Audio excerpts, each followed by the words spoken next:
क्या आप यकीन करेंगे कि जिस रावण को हम अहंकारी दानव कहते हैं, उसी ने एक बार धरती पर जन्मी अपनी बेटी को समुंदर में फेंक दिया था। क्या आपको पता है कि माता सीता का जन्म एक श्राप की कोख से हुआ था और रावण खुद उसका जन्मदाता था। अगर नहीं जानते तो रुके रहिए, क्योंकि आज की इस वीडियो में हम जानेंगे वह गुप्त रहस्य जिसे बहुत कम लोग जानते हैं। हम जानेंगे रावण मंदोदरी और माता सीता के जन्म की वह कहानी जिसे सुनकर आप कह उठेंगे, हे भगवान, यह सच है। कथा आरंभ होती है एक श्राप से। एक राक्षसी की गोद से जन्म लेती है एक देवी। बहुत समय पहले, जब लंका सोने से भी ज्यादा कीमती मानी जाती थी, वहां रावण राज करता था। रावण की रानी मंदोदरी थी, जो खुद मायावी मायासुर की बेटी थी।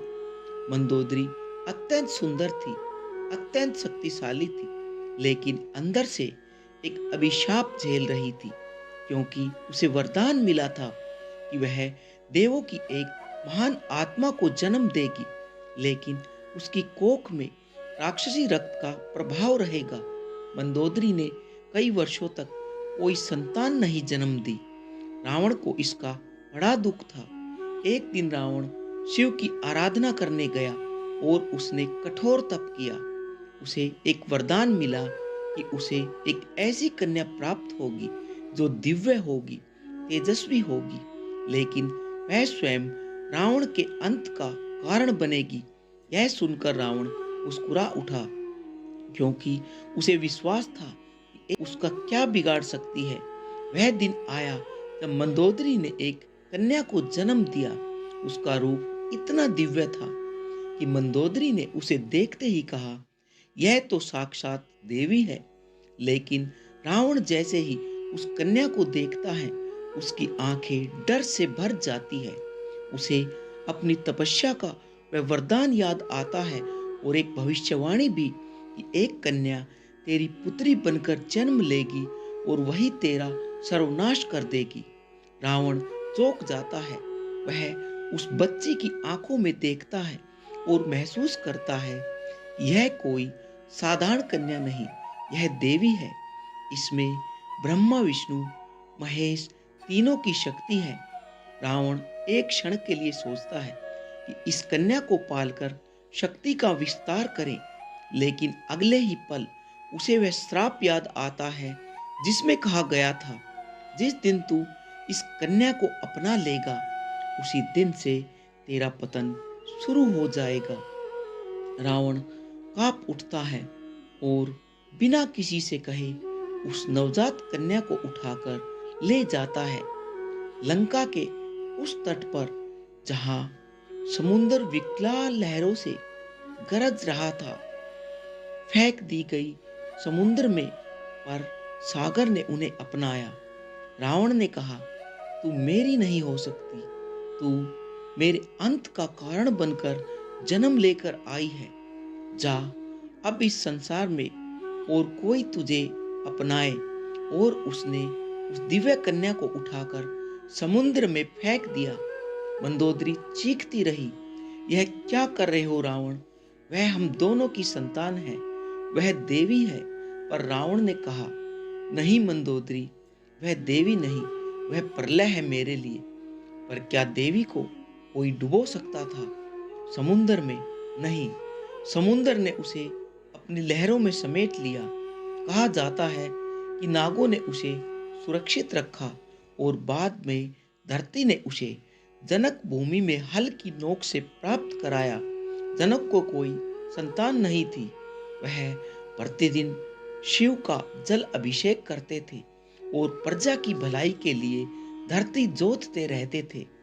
एक दिन जब उन्होंने हल चलाया, तो धरती से एक कन्या निकली जो मुस्कुरा रही थी और एक दिव्य तेज उसके चारों ओर था। जनक ने कहा, यह तो देवी है। और तभी आकाशवाणी हुई, यह धरती पुत्री है जो रावण के पाप को समाप्त करने के लिए जन्म लेकर आई है। जनक ने उस कन्या का नाम रखा सीता, क्योंकि वह शीत हल के फाल से प्राप्त हुई थी। आखिर कौन थी सीता माता? वास्तव में अब आपको जानकर आश्चर्य होगा कि कुछ धार्मिक ग्रंथों के अनुसार माता सीता कोई और नहीं, रावण और मंदोदरी की संतान थी। लेकिन यह बात जनक के मन में कभी नहीं आई। उनके लिए वह केवल धरती की बेटी थी। पर इस रहस्य को खुद विष्णु जानते थे, इसलिए उन्होंने राम रूप में अवतार लिया। क्योंकि रावण को कोई आम योद्धा हरा नहीं सकता था, उसे मारने के लिए शिव की शक्ति वाली सीता और विष्णु के शक्ति वाले राम का मिलना बहुत जरूरी था। आपके मन में सवाल आ रहा होगा, अगर रावण जानता था कि यह कन्या उसके अंत का कारण बनेगी, तो उसने उसे मार क्यों नहीं दिया? क्योंकि वह कोई साधारण कन्या नहीं थी, वह त्रिदेवों की सम्मिलित शक्ति थी। उसे मारने की क्षमता रावण में बिल्कुल नहीं थी। रावण चाहे जितना बलशाली था, पर वह जानता था जिसे ब्रह्मा विष्णु महेश की शक्ति ने भेजा है, उसका अंत कोई और कर ही नहीं सकता। इसलिए रावण ने बस एक प्रयास किया, उसे दूर फेंकने का प्रयास।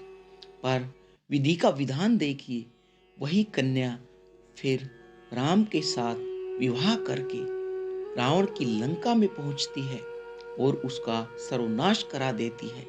कहते हैं जब मंदोदरी को पता चला कि सीता राम की पत्नी बनकर लंका आई है, तो उसकी आंखों से आंसू थमने का नाम नहीं ले रहे थे।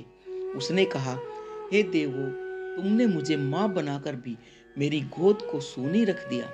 सीता को देखकर उसका हृदय रो पड़ा, क्योंकि उसे लगा जैसे उसकी अपनी बेटी सामने खड़ी है, लेकिन वह कुछ बोल नहीं पाई। वह जानती थी कि यही काल है जो रावण को समाप्त करेगा। जब रावण ने सीता का हरण किया, लेकिन हैरानी की बात यह है कि सीता ने एक बार भी उसे पिता नहीं कहा, क्योंकि वह देवी थी और उसका लक्ष्य था धर्म की स्थापना। उन्होंने सिर्फ राम को स्वीकारा और रावण को अधर्मी माना। जब रावण ने सीता का हरण किया, तो वह उन्हें लंका लेकर गया, लेकिन पूरे रास्ते में और अशोक वाटिका में रहने के दौरान सीता ने एक बार भी रावण को पिता, पालक या कोई सम्मानजनक संबोधन नहीं दिया, क्योंकि वह जानती थी कि वह धर्म के विरुद्ध है। वह जानती थी कि रावण ने उन्हें जबरदस्ती लेकर आए हैं, जैसे उसने अहंकारवश अन्य स्त्रियों को भी अपनी कामनाओं का शिकार बनाया है। सीता ने रावण को केवल अधर्मी, अनुचित और मर्यादा भंग करने वाला ही कहा। उन्होंने चेतावनी दी, यदि तू मुझे छूता है तो तू भस्म हो जाएगा। मैं राम की पत्नी हूँ और तुझ जैसे राक्षस के लिए मैं अग्नि समान हूँ। उन्होंने स्पष्ट कर दिया था, रावण, तू चाहे जो भी रहा हो, पर आज तू अधर्म के मार्ग पर है। तू मेरा जनक नहीं, तू मेरा अपहरण करता है। माता सीता का जीवन ही धर्म का प्रतीक है। उन्होंने पृथ्वी से जन्म लेकर यह दिखाया कि कभी कभी अधर्म के परिणामों से ही धर्म उत्पन्न होता है। लेकिन उनका उद्देश्य कभी यह स्वीकारना नहीं था कि रावण उनका जनक था। उनके लिए जनक महाराज ही उनके पिता थे, क्योंकि उन्होंने उन्हें स्नेह दिया, पालन पोषण दिया और जीवन के धर्म का मार्ग भी दिखाया।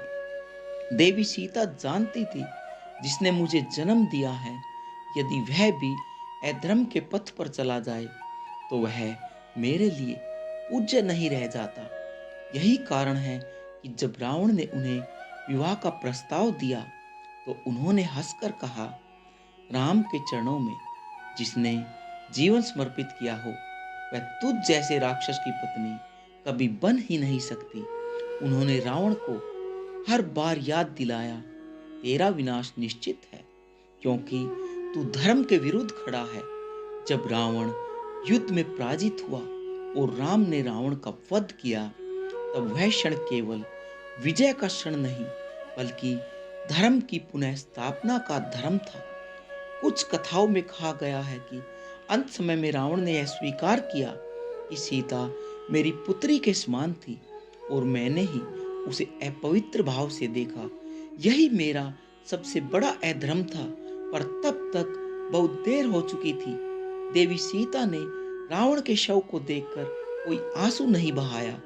उनके लिए वह एक पतनशील आत्मा थी, जिसने अपने ज्ञान, तप और शक्तियों का उपयोग केवल अधर्म के लिए किया। जब युद्ध समाप्त हुआ तो राम ने सीता की अग्नि परीक्षा ली। कई आलोचक इसे अन्याय मानते हैं, लेकिन देवी सीता जानती थी, जिसने धर्म के लिए जन्म लिया है, उसे हर अग्नि से गुजरना होता है। उन्होंने अग्नि में प्रवेश किया और अग्नि ने उन्हें शुद्ध और निर्दोष घोषित किया। यह दृश्य केवल स्त्री की पवित्रता का नहीं, बल्कि धर्म के प्रति निष्ठा और आत्मबल का भी प्रतीक था। सीता देवी थी, न केवल राम की पत्नी, बल्कि धर्म की परिभाषा। उन्होंने जन्म लिया अधर्म के परिणाम स्वरूप, लेकिन कभी उस अधर्म को स्वीकार नहीं किया। उन्होंने यह सिखाया, जिसने हमें जन्म दिया हो, यदि वह अधर्मी हो, अधर्म का मार्ग अपनाए, तो उसका त्याग ही सच्चा धर्म है। सम्मान केवल कर्म से मिलता है, जन्म से नहीं। और यही कारण है कि उन्होंने एक बार भी रावण को पिता नहीं कहा और न स्वीकारा और न ही कभी क्षमा किया। इस कथा से हमें एक गहरा संदेश मिलता है। कभी कभी जिसे हम त्याग देते हैं, वही हमारे जीवन का सबसे बड़ा सत्य बनकर लौटता है। रावण ने जिसे समुद्र में फेंक दिया था, वही देवी बनकर उसकी मृत्यु का कारण बनी। प्यारे दर्शकों, अगर आपको यह रहस्यमयी धार्मिक कथा पसंद आई हो तो हमारे चैनल को सब्सक्राइब करें